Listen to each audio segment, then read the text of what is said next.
Hello friends, Radhe Radhe, जय श्री कृष्णा। कैसे हैं आप लोग? उम्मीद करते होंगे अच्छे होंगे, मस्त होंगे, सब मस्त स्वस्थ होंगे दोस्तों। तो दोस्तों आज हम लोग क्लास करेंगे विटामिन्स के बारे में। बिहार पैरामेडिकल एएनएम में न्यूट्रिशन हेल्थ प्रमोशन का सब्जेक्ट में विटामिन्स से ज़्यादा से क्वेश्चन आते हैं। तो इसलिए आज हम लोग विटामिन्स का क्लास करेंगे। कौन सा विटामिन से कौन सा रोग होता है, उसको बचाव के लिए क्या क्या किया जाता है। देखिए दोस्तों, आज हम लोग जो यहाँ हम क्लास करा रहे हैं, अगर आपको ये चैनल पे वीडियो अच्छा लगता है तो आप लाइक कीजिएगा, कमेंट कीजिएगा। दोस्तों बहुत सारे यूट्यूबर्स से सुने देखते हैं कि ये पेड प्रमोशन का इतना पैसा दो, क्लास का इतना पैसा दो, पीडीएफ इतना में मिल रहा है, ये ले लो ये ले लो। लेकिन हमारे चैनल पे ऐसा कुछ नहीं देता, बिल्कुल फ्री में। जैसे हम मेहनत कर रहे हैं वैसे आप लोग भी मेहनत कीजिए। हम उस लेवल का पढ़ाई कराएंगे जिस लेवल से हम अब 88 से 53 क्वालिफाई हुए हैं और अभी कॉन्ट्रैक्ट पे जॉब कर रहे हैं, और 10,709 क्वालिफाइड एन एम है। बशर्ते किस्मत ख़राब है जो अभी तक परमानेंट नहीं हो पाया। हम लोग केस चल रहा है संविदा की वजह से। क्वालिफाइड दोनों बहनों आपस में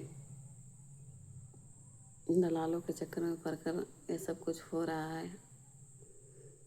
अगर आपसे समझदारी दिखाई जाती तो इतना बात आगे तक नहीं पहुंचता। खैर छोड़िए, जो भी किस्मत में होगा वो होना होगा, हो जाएगा। चलिए हम लोग क्लास स्टार्ट करते हैं और पढ़ते हैं विटामिन्स के बारे में। जिन बहन या भाई को वीडियो अच्छा लगता हो आप वीडियो को लाइक करें, कमेंट करें और चैनल को सब्सक्राइब करें दोस्तों। चलिए दोस्तों, आज बार हम लोग पढ़ेंगे विटामिन क्या है। विटामिन क्या है, इनको कितने वर्गों में वर्गीकृत किया गया है। तो विटामिन का डेफिनेशन होता है विटामिन अल्प मात्रा में, यानी कि थोड़ी मात्रा में उपयोगी जैविक यौगिक है। मतलब उपयोग में आने वाला जैविक यौगिक जो भोजन के द्वारा शरीर में पहुंचते हैं। जो हम लोग भी खाद्य पदार्थ ग्रहण करते हैं उसमें विटामिन होते हैं, भोजन के द्वारा हम लोग को शरीर में मिलता है तथा मनुष्य के अच्छे स्वास्थ्य, संरक्षण और शारीरिक विकास के आवश्यक होते हैं। विटामिनों के कुछ ही प्रकार डी एंड ई शरीर में बनती है। मतलब विटामिन का थोड़ा मात्रा डी और ई बनती है। विटामिन को निम्न दो रूप में वर्गीकृत किए गए हैं। विटामिन को निम्न दो रूप में वर्गीकृत किया है। एक पहला नंबर है जल में घुलनशील विटामिन और दूसरा नंबर है वसा में घुलनशील विटामिन। तो जल में घुलनशील विटामिन होता है दोस्तों vitamin B complex, vitamin C, vitamin H, vitamin P, folate, ये सारा जो है जल में घुलनशील विटामिन है। और वसा में घुलनशील विटामिन है vitamin A, vitamin D, vitamin E, vitamin के। ज़्यादातर नहीं, ऐसा हम लोग आसान तरीके से याद करना है कि जल में जो बी और सी जो है जल में घुलनशील विटामिन है। इसके जो बाकी जो विटामिन आते हैं वो वसा में घुलनशील होते हैं। तो हमारे यहाँ क्वेश्चन आता है विटामिन ए एवं विटामिन डी के कार्य, स्रोत एवं आवश्यकताओं को समझाएं। विटामिन ए एवं विटामिन डी के कार्य, स्रोत एवं आवश्यकताओं को समझाएं। तो यहाँ पे फंक्शन में आते हैं कार्य। विटामिन ए का शरीर में क्या कार्य होता है ये हम लोग जानेंगे।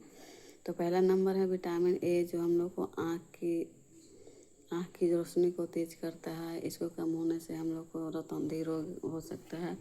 तो पहला नंबर में पहला पॉइंट आ जाएगा नेत्र के दृष्टिपटल यानी रेटिना पर देखते समय कम प्रकाश या अंधेरे में विजुअल पर्पल का निर्माण करता है। इससे बनने से रात्रि में व्यक्ति को पर्याप्त दिखाई देता है। पॉइंट नंबर 2 है शरीर को रतौंधी से बचाता है, नाइट ब्लाइंडनेस से बचाता है। पॉइंट नंबर 3 है त्वचा एवं श्लेष्मिक कला को सिडरेट बनाता है। त्वचा एवं श्लेष्मिक कला को सिडरेट बनाता है, उनकी प्रतिरोधकता को बढ़ाता है। त्वचा एवं श्लेष्मिक कला को सिडरेट बनाता है, उनकी प्रतिरोधकता को बढ़ाता है। शरीर की संक्रमणों से रक्षा करता है, शरीर की संक्रमणों से रक्षा करता है। हड्डी निर्माण में सहायता करता है, हड्डी निर्माण में सहायता करता है। और अगला है पॉइंट, विटामिन ए की कमी से होने वाले रोग। विटामिन ए की कमी से कौन कौन रोग हो सकता है? तो पहला नंबर है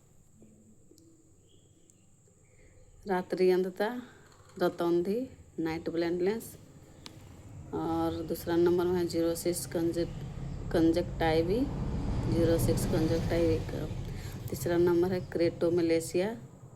चौथा में है बिटॉट्स स्पॉट, जो आँख के नीचे जो धब्बे आ जाते हैं काले काले, उसको बिटॉट स्पॉट्स कहते हैं। और पांचवा नंबर है कार्नियल जीरोसिस।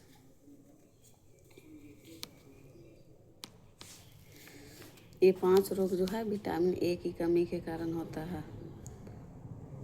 इसका जो रात्रि अंधता क्या है, जीरोसिस कंजक्टिवा क्या है, केरेटोमलेशिया क्या है, बिटॉट स्पॉट क्या है, कार्नियल जीरोसिस क्या है, इसका डिफिनेशन हम अगले क्लास में करेंगे। अभी जो है हम लोग पढ़ रहे थे विटामिन ए एंड डी के बारे में। तो चलते हैं विटामिन डी के बारे में। विटामिन डी की कमी से कौन सा रोग होता है? विटामिन डी की कमी से कौन सा रोग होता है?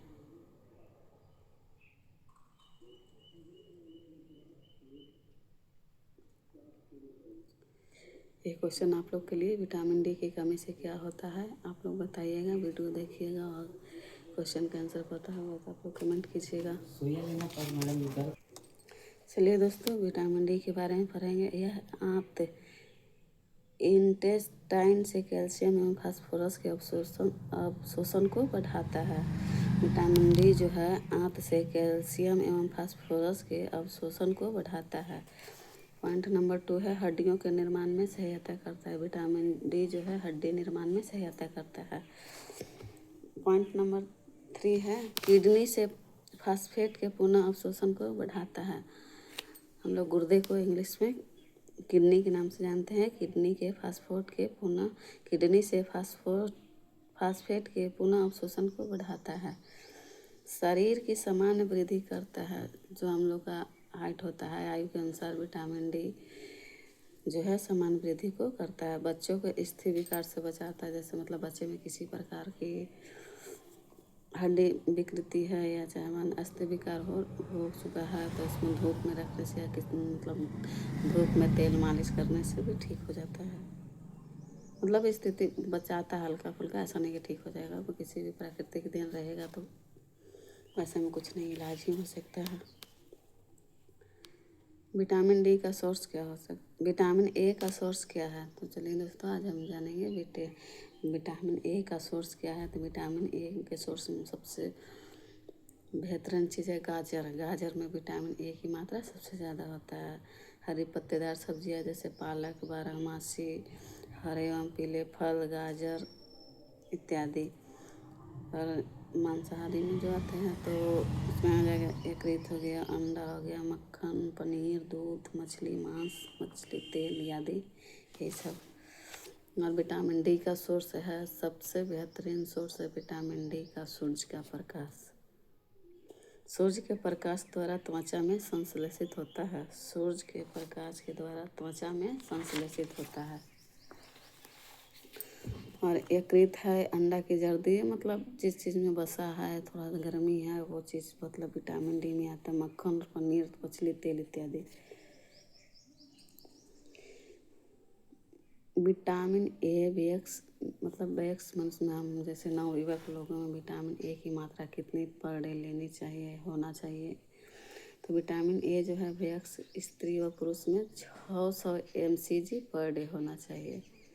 बेक्स में स्त्री व पुरुष में 600 mg पर डे। और प्रेग्नेंट महिलाओं में 800 mcg पर डे। और जो माता ब्रेस्ट फीडिंग करवाती है उनके लिए 950 mcg पर डे। और बच्चों में विटामिन ए की मात्रा पर डे कितना लेनी चाहिए? वह 0 से 6 माह के बच्चे को 350 mcg पर डे और 7 से 12 माह के बच्चों को 350 है। मतलब दोनों 0 से 6 माह, 7 से 12 माह दोनों का एक ही 350 mcg पर डे लेना चाहिए। ये जो है इन्फेंट में हो गया, शिशु में जो 1 साल के अंदर के बच्चे हैं। और दूसरा है चिल्ड्रन में, जो मतलब 1 से 9 वर्ष के बीच में आते हैं। 1 से 6 वर्ष के बच्चों के लिए 400 mcg per day vitamin A की मात्रा लेनी चाहिए और 7 से 9 साल के बच्चों में 600 mcg पर डे लेनी चाहिए। चलते हैं विटामिन डी। विटामिन डी कब किस उम्र में कितना पर डे लेना चाहिए ये दिखाएंगे, हम लोग पढ़ेंगे। कम सूरज के प्रकाश में रहने पर 1 से 2 वर्ष की आयु के बच्चे को 400 IU 10 mcg की न्यूनतम पूरक मात्रा सप्लीमेंट्री डोज प्रतिदिन देनी चाहिए। कम सूरज के प्रकाश में रहने पर 1 से 2 वर्ष की आयु के बच्चों को 400 IU mcg की न्यूनतम पूर्वक मात्रा सप्लीमेंट्री डोज प्रतिदिन देनी चाहिए। दूसरा, सूरज के प्रकाश से विटामिन डी पर्याप्त मात्रा में संश्लेषित होता है। सूरज के प्रकाश से विटामिन डी पर्याप्त मात्रा में संश्लेषित होता है।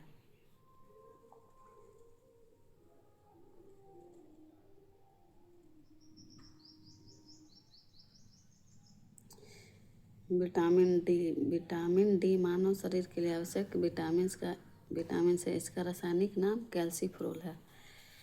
विटामिन डी का नाम है कैल्सीफ्रोल। विटामिन डी मछली के तेल, जानवरों की वसा में पाया जाता है। विटामिन डी की उत्पत्ति प्लांट स्टील रोल के इरेडिएशंस और प्लांट एस्ट्रोल से होती है। विटामिन शिशुओं में 5 माइक्रोग्राम mcg, गर्भावस्था में 10 माइक्रोग्राम और वयस्क में 2.5 माइक्रोग्राम होना चाहिए। तो दोस्तों आज के वीडियो में इतना ही। विटामिन ए और डी के बारे में हम लोग जान चुके हैं। अगर जो भी बहन या भाई को इस क्लास से कुछ मदद मिलती है तो प्लीज़ आप लोग वीडियो को लाइक कीजिए, कमेंट कीजिए और चैनल को सब्सक्राइब कीजिए दोस्तों। तो थैंक यू दोस्तों, बाय बाय।